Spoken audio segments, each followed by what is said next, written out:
প্রিয় শিক্ষার্থী বন্ধুরা, আজকে আমি তোমাদের সাথে যে বিষয়টি নিয়ে আলোচনা করব সেটি হচ্ছে বিরাম চিহ্ন। প্রিয় শিক্ষার্থী, আজকে ষষ্ঠ শ্রেণীর বাংলা দ্বিতীয় পত্রের যে বিরাম চিহ্ন যে অধ্যায়টি আছে তোমাদের বাংলা ব্যাকরণ ও নির্মিতি অংশের, আমরা সেই বিরাম চিহ্নটি আজকে আমরা শিখব। এখন একটা কথা তোমাদেরকে বলা দরকার, একটা বাক্য যখন আমরা বলি, বাক্য বলার সময় আমাদেরকে কিন্তু থামতে হয়। অর্থাৎ যখন তোমাকে আমরা একটা বাক্য বোঝাতে যাব, অন্যকে বলতে যাব, তখন সে যেন বাক্যটিকে বুঝতে পারে সেই জন্য বাক্যের মাঝখানে কিন্তু আমাদের বিরতি দিতে হয়।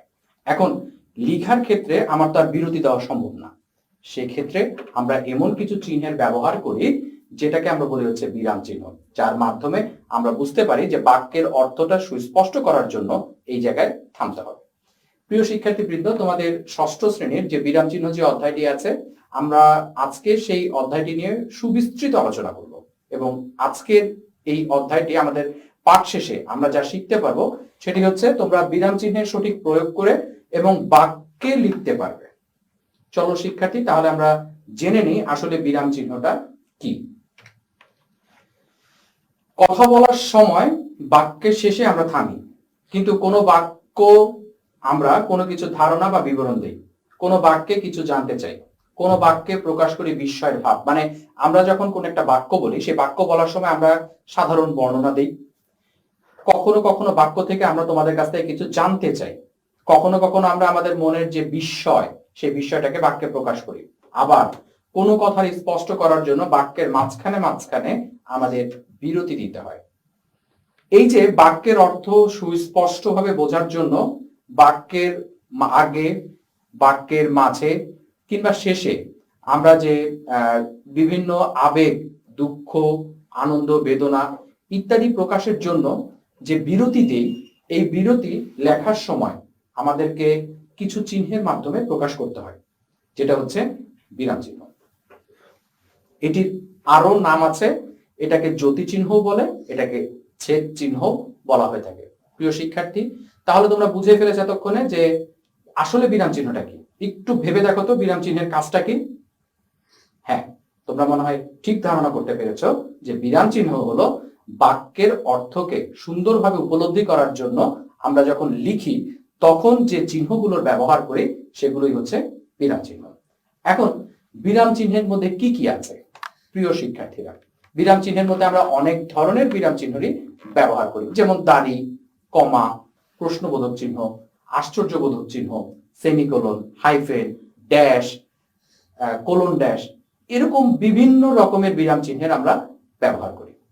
এই যে বিভিন্ন রকমের বিরাম চিহ্ন আমরা ব্যবহার করছি, কখন আমাদের বাক্য লেখার সময় কোনটিকে প্রয়োগ করতে হবে, আজকে কিন্তু আমরা আমাদের এই পাঠটিতে তোমাদের সামনে সেই বিষয়টিকেই তুলে ধরবো। তাহলে চলো শিক্ষার্থীরা, আমরা বিরাম চিহ্ন সম্পর্কে একটি ধারণা নিয়ে আসি। তোমরা ঝটপট বই খাতা খুলে অধ্যায়টি বের করো এবং আমরা যেটা আজকে শিখবো কিভাবে দাড়ি, comma, semicolon, hyphen, dash, colon dash এগুলোর প্রয়োগ করতে হয়।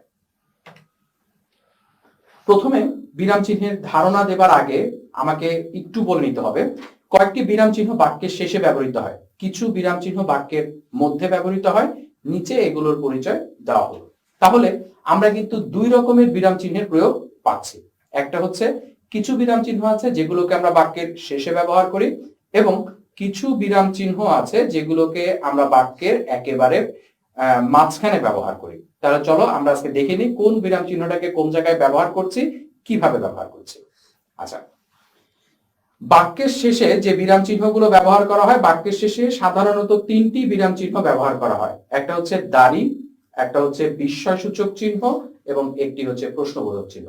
বাক্যের শেষে আমরা তিনটি বিরাম চিহ্নের ব্যবহার করে থাকি, আর বাকিগুলোকে ব্যবহার করি বাক্যের মাঝে। তাহলে প্রথমেই আসি আমরা দাড়িতে। তোমরা যেটা বলে হচ্ছে যে স্ক্রিনে দেখছো, বাক্যের সমাপ্তি বা পূর্ণ বিরতি বোঝাতে বাক্যের শেষে দাড়ি ব্যবহার করা হয় বা এটিকে পূর্ণচ্ছেদও বলে। আচ্ছা, তাহলে একটা জিনিস একটু বলে নেই, যখন আমি কোনো একটি বাক্য বলবো, বাক্য শেষ করার পরে আমি যদি আমার সম্পূর্ণ মনের ভাবটাকে প্রকাশ করতে পারি, অর্থাৎ আমি যদি আমার যেটা বলতে চেয়েছিলাম সেটা যদি সম্পূর্ণভাবে বলে প্রকাশ করতে পারি, তাহলে আমি এই বিরাম চিহ্নটিকে ব্যবহার করি। তার মানে দাড়ির আরেকটি নাম হচ্ছে হলো পূর্ণচ্ছেদ। এটির কাজ কি? এটির কাজ হচ্ছে বাক্যের শেষে এটিকে ব্যবহার করা হয়। এবং এটি ব্যবহার করলে কি হবে, তোমার যেটা বলতে চেয়েছো তোমরা সেই জিনিসটা তোমার যখন বলা শেষ হয়ে যাবে তখন আমরা এই বিরাম চিহ্নটাকে ব্যবহার করব। চলো, এখানে আমাদের স্ক্রিনে 3টা উদাহরণ দেওয়া আছে। পাহাড় আর জঙ্গলের মধ্য দিয়ে আমাদের রাস্তা। দেখো প্রিয় শিক্ষার্থীরা, এই বাক্যটি বলার পরে কিন্তু আমাদের মনের যে ভাব সেটা কিন্তু আমরা সম্পূর্ণরূপে প্রকাশ করতে পেরেছি। তাহলে এরপরে স্বাভাবিকভাবে আমাদেরকে বিরতি দেওয়ার জন্য এই বিরাম চিহ্নটাকে ব্যবহার করতে হবে। এবং এই ধরনের বিরাম চিহ্ন, যেটাকে আমরা দাড়ি বলি, দাড়ি লিখে যেখানে থাকবে সেখানে পড়ার সময় পাঠকালে আমাদেরকে 1 সেকেন্ড সমপরিমাণ বিরতি দিতে হবে। রাস্তা হেয়ারপিনের মতো এঁকে বেঁকে উপরের দিকে উঠেছে। এখানেও দেখো যে বাক্যটা যখন সম্পূর্ণ মনের ভাব প্রকাশ করছে, আমরা সম্পূর্ণ মনের ভাব প্রকাশ করার পরে এই ধরনের দাড়িকে ব্যবহার করছি। তোমাদের পাঠ্য বই আরেকটা উদাহরণ দেওয়া আছে, আব্দুল লতিফ পাহাড়ের পথ দিয়ে মোটর চালাতে সিদ্ধহস্ত। তাহলে এখানে দেখো, যখন কোনো একটা বাক্য বলবে সেই বাক্যটি যদি তোমার সম্পূর্ণ মনের ভাব প্রকাশ করে, সেই সম্পূর্ণ মনের ভাব প্রকাশ করা হয়ে গেলে তুমি অবশ্যই দাড়ি ব্যবহার করবে। এবং এই ধরনের বিরাম চিহ্ন ব্যবহারের ক্ষেত্রে যেখানে দাড়ি থাকবে, যখন তুমি পড়বে, পড়ার সময় তোমাকে 1 সেকেন্ড সমপরিমাণ থামতে হবে। প্রিয় শিক্ষার্থীবৃন্দ, চলো আমরা পরবর্তী স্লাইডে দেখি প্রশ্নবোধক চিহ্ন এবং আশ্চর্যবোধক চিহ্ন সম্পর্কে কি বলা আছে। প্রশ্ন জিজ্ঞাসা বোঝাতে প্রশ্নবোধক চিহ্ন ব্যবহার করা হয়। তার মানে তোমার কাছে যখন আমি কিছু জানতে চাই, তোমার নাম কি, নতুন দাকে বাঘে নিল না তোরে, এবার ক্রিকেট বিশ্বকাপ কোথায় অনুষ্ঠিত হবে। আচ্ছা, একটু খেয়াল করো, যখন আমি তোমার কাছে কিছু জানতে চাচ্ছি, তোমার কাছে আমার কিছু প্রশ্ন জিজ্ঞাসা আছে, তখন আমরা এই ধরনের প্রশ্নবোধক চিহ্নকে ব্যবহার করি। তোমরা স্ক্রিনে দেখতে পাচ্ছ। এখন এখানে যে কথাটি বলা হয়েছে যে কোনো প্রশ্ন জিজ্ঞাসা করার পরে আমরা এই ধরনের প্রশ্নবোধক চিহ্নকে ব্যবহার করি। তবে এখানে কিন্তু তোমাকে একটা জিনিস মাথায় রাখতে হবে, সেটি হচ্ছে যখন কোনো প্রশ্ন জিজ্ঞাসা করা হবে সেই বাক্য শেষে, বলা শেষে আমাদের একটু ঝোঁক থাকে, কিরে তুই যাবি, এই যে বললাম যাবি, এই যে বাক্যের শেষে একটা অতিরিক্ত ঝোঁক দেওয়া, এই ঝোঁক থাকলে সেটা আমরা কিন্তু বুঝতে পারি বলার ক্ষেত্রে যে এটা তুমি প্রশ্ন জিজ্ঞাসা করেছো। কিন্তু যখন আমি লিখে প্রকাশ করব তখন তো আমি এই ঝোঁকটা দিতে পারবো না। সেই ক্ষেত্রে আমাকে এই প্রশ্নবোধক চিহ্ন ব্যবহার করে প্রমাণ করতে হবে, বলতে হবে যে এটি প্রশ্নসূচক বাক্য, অর্থাৎ তোমাকে বোঝাতে হবে যে আমি এখানে তোমার কাছে কিছু জানতে চেয়েছি। চলো আমরা দেখি এবার বিস্ময়সূচক চিহ্ন। বিস্ময় মানে কি, তুমি কোনো কিছু দেখে আশ্চর্য হলে, তুমি ভয় পেলে, আনন্দ পেলে, দুঃখ পেলে, এই যে তোমার মনের যে আবেগ, তোমার মনের যে অনুভূতি, এগুলোকে প্রকাশ করার জন্য তুমি যে ধরনের বিরাম চিহ্ন ব্যবহার করে থাকো সেটাকে বলা হচ্ছে বিস্ময়সূচক চিহ্ন। এটাও কিন্তু বাক্যের শেষে ব্যবহার করা হয়। একটা সময় ছিল যখন এই ধরনের বিস্ময়সূচক চিহ্নগুলোকে বাক্যের মাঝখানে ব্যবহার করা হতো, এখন কিন্তু আর সেটা নাই। এখন এই বিস্ময় চিহ্নগুলোকে আমরা বাক্যের শেষে ব্যবহার করি। আবার কখনো কখনো, এখানে দুটি ঘটনা ঘটে, আবার কখনো কখনো সম্বোধন পদের পরে আমরা কিন্তু বিস্ময়সূচক চিহ্ন ব্যবহার করি। দুই রকমের ঘটনা। একটা হচ্ছে বাক্যটি শেষ করার পরে আমরা বিস্ময়সূচক চিহ্ন ব্যবহার করি, আবার কাউকে উদ্দেশ্য করে যখন আমরা বলছি বা সম্বোধন করে বলছি তখনও কিন্তু আমরা এই বিস্ময়সূচক চিহ্নটাকে বাক্যের মাঝখানে ব্যবহার করি। ওরে বাবা কত বড় সাপ, একটু খেয়াল করো, যখন তুমি এখান থেকে আশ্চর্য হচ্ছ, ওই যে ওরে বাবা সম্বোধন করলে এরপরে তুমি বিস্ময়সূচক চিহ্নের ব্যবহার করছো, কত বড় সাপ, এই যে বিস্ময় প্রকাশ করার জন্য তুমি বাক্যের শেষে একটি বিস্ময়সূচক চিহ্নকে ব্যবহার করছো। আহা কি চমৎকার দৃশ্য। দুটো ক্ষেত্র, একটা হচ্ছে তুমি সম্বোধন করার পরে, এবং আরেকটি হচ্ছে তুমি যখন বলছো যে মুগ্ধ হচ্ছ, তোমার বিস্ময় প্রকাশ করছো, তখন কিন্তু তুমি এই বিস্ময়সূচক চিহ্নের ব্যবহার করছো। চলো এবার বাক্যের মধ্যে কি কি ধরনের বিরাম চিহ্ন ব্যবহার করা হয় সেই বিরাম চিহ্নগুলো আমরা একটু দেখে নিই। বাক্যের মধ্যে আমরা যে ধরনের বিরাম চিহ্নগুলোকে ব্যবহার করি সেগুলোর মধ্যে আছে comma, semicolon, colon, colon dash, dash, hyphen, উদ্ধরণ চিহ্ন। এই ধরনের বিরাম চিহ্নগুলোকে আমরা বাক্যের মাঝখানে ব্যবহার করি। এবং বাক্যের মাঝখানে তাহলে আমাদের যে ধরনের বিরাম চিহ্নগুলো ব্যবহার করতে হচ্ছে আমি তোমাদের সামনে আরেকবার বলে দিচ্ছি। Comma, semicolon, colon, colon dash, hyphen, dash, উদ্ধরণ চিহ্ন, ব্র্যাকেট বা বন্ধনী চিহ্ন, এগুলোকে আমরা বাক্যের মাঝখানে ব্যবহার করে থাকি। তাহলে চলো আজকে আমরা কমার ব্যবহার একটু দেখি। বাক্যের মধ্যে অল্প বিস্তর বিরতির জন্য কমা ব্যবহৃত হয়। বাক্যে অনেক ক্ষেত্রে কমা বসে বাক্য পাঠকালে সুস্পষ্টতা বা অর্থ বিভাগ দেখানোর জন্য যেখানে স্বল্প বিরতির প্রয়োজন সেখানে কমা ব্যবহার করা হয়। বাক্যের একাধিক যদি অংশ থাকে, একটি বাক্যের অর্থকে বুঝিয়ে আরেকটি বাক্য উপলব্ধি করার জন্য তোমাকে কিন্তু এই কমাটাকে ব্যবহার করতে হবে। তার মানে সহজ কথা, বাক্যের অর্থকে সুন্দরভাবে উপলব্ধি করতে হলে বাক্যে তুমি যে সাময়িক যে বিরতিটা দিতে হয়, সেই সাময়িক বিরতি দিতে তুমি কিন্তু কমা ব্যবহার করো। এবং কমার ক্ষেত্রে তুমি কতটুকু থামবে? এক বলতে যতটুকু সময় লাগে, 1 সেকেন্ড কিন্তু না, 1 সেকেন্ড হচ্ছে আমাদের দাড়ির ক্ষেত্রে থামতে হবে, এবং কমার ক্ষেত্রে আমার থামতে হবে এক বলতে আমার যতটুকু সময় লাগে ততটুকু সময় কিন্তু আমি এই কমার ক্ষেত্রে ব্যবহার করব।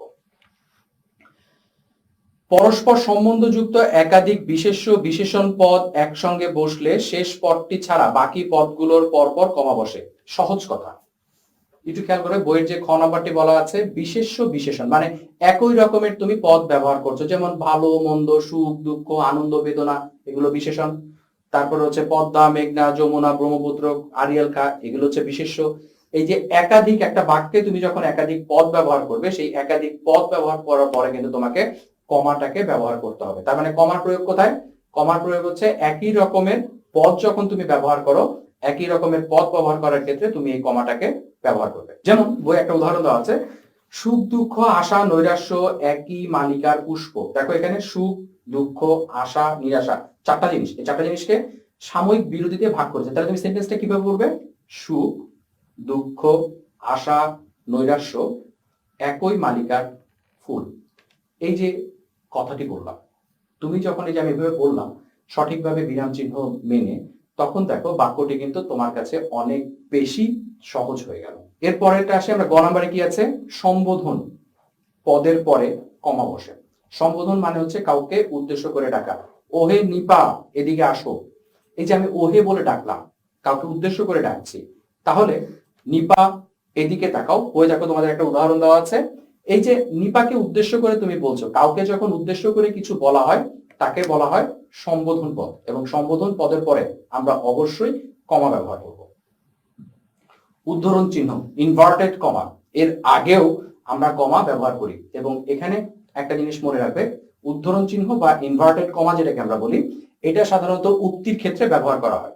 প্রত্যক্ষ উক্তিতে যখন বক্তার বক্তব্যকে তুলে ধরা হয়, অথবা যে কোনো কোটেশন বা যেটাকে বলা হচ্ছে বক্তব্যকে তুলে ধরার জন্য আমরা কিন্তু এই উদ্ধরণ চিহ্নটাকে ব্যবহার করি, এবং তার আগে আমাদেরকে কমা ব্যবহার করতে হয়। তাহলে উদ্ধরণ চিহ্নের আগে কমা ব্যবহার করতে হয়। দেখি এখানে কি দেওয়া আছে উদাহরণ আমাদের, রনি বলল কমা কাল স্কুল খুলবে, উদ্ধরণ চিহ্ন। তার মানে উদ্ধরণ চিহ্নের আগে আমরা কমাকে ব্যবহার করব।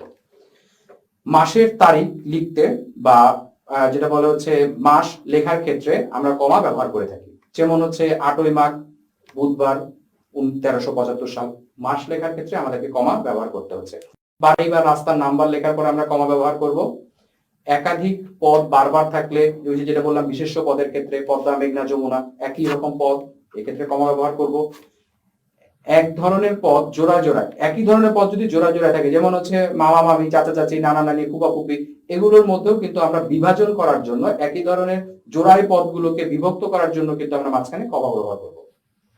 এবং এক ধরনের একাধিক বাক্যাংশকে আলাদা করতে একই ধরনের একাধিক বাক্যাংশ, মানে যেটাকে আমরা বলে থাকি হচ্ছে জটিল বাক্য বা মিশ্র বাক্য, এই বাক্যগুলোকে আলাদা করার জন্য আমাদেরকে কি করতে হয়? কমা ব্যবহার করতে হয়। প্রিয় শিক্ষার্থী, চলো আমরা যাই এবার পরের স্লাইডে। পরের স্লাইডে আমরা যেটা দেখছি সেটা হচ্ছে সেমিকলন। সেমিকলনের কাজ কি? সেমিকলনের কাজ অনেকটা কমার মতোই, তবে কমার থেকে বেশি সময় বিরতি দেওয়ার জন্য এই সেমিকলনটাকে ব্যবহার করা হয়। সংসারের মায়াজালে আবদ্ধ আমরা, এ মায়ার বন্ধন কখনো বিচ্ছিন্ন করা যায়। এখানে দেখো এই যে সেমিকলন, সেমিকলনের ক্ষেত্রে আমরা যে কাজটি করলাম সেটা হচ্ছে কমা থেকে বেশি সময় থামতে হবে। কমায় যদি আমি 1 বলতে সময় পরিমাণ থামি, সেমিকলনের ক্ষেত্রে আমার 1 2 অর্থাৎ 2 বলা পর্যন্ত থামতে হবে। 2 সেকেন্ড নয়, কিন্তু 2 বলতে যতটুকু সময় লাগে 1 2 এইটুকু পরিমাণ সময় আমাকে থামতে হবে। কোলন, একটি অপূর্ণ বাক্যের পরে, বাক্যটি কমপ্লিট হয়নি, এরপরে যদি আমি অন্য কোনো বাক্যকে ইনক্লুড করতে চাই, বলতে চাই, সেই ক্ষেত্রে আমাকে কোলন ব্যবহার করতে হয়। এবং এখানে দেখো একটা উদাহরণ দেওয়া হচ্ছে, সবাই সিদ্ধান্ত হলো 1 মাস পর নতুন সভাপতির নির্বাচন অনুষ্ঠিত হবে। সবাই সিদ্ধান্ত হলো, বাক্যটি কিন্তু কমপ্লিট হয়নি, শেষ হয়নি, এরপরে আমি আরেকটি বাক্যকে এখানে বলতে চেয়েছি, এবং সেই ক্ষেত্রে আমি এখানে কোলন ব্যবহার করেছি। কোলন ড্যাশের কাজ কি?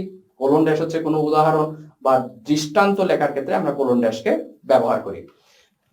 এখানে দেখো যে যেটা বলা হচ্ছে যে উদাহরণ দৃষ্টান্ত প্রয়োগ করতে হলে কোলন ড্যাশ ব্যবহৃত হয়। যেমন উৎসের দিক থেকে শব্দ 5 প্রকার, এবং যেটা বলা হচ্ছে যে তৎসম শব্দ, অর্ধ তৎসম শব্দ, দেশি শব্দ, বিদেশি শব্দ, এই যে প্রকার, এরপরে আমরা যে উদাহরণ দিচ্ছি সেই উদাহরণ লেখার আগে আমরা এই কোলন ড্যাশটাকে ব্যবহার করব। ড্যাশ হচ্ছে দুটো বাক্যকে সংযুক্ত করতে বা যৌগিক বা পৃথক ভাবাপন্ন দুটো বাক্যকে সংযুক্ত করতে অথবা আলাদা করতে আমরা এই ড্যাশটাকে ব্যবহার করি। হাইফেন গুলোর কাজ কি? হাইফেন গুলোর কাজ হচ্ছে সমাসবদ্ধ শব্দগুলোকে যেটা বলা হচ্ছে বিচ্ছিন্ন করে দেখানোর জন্য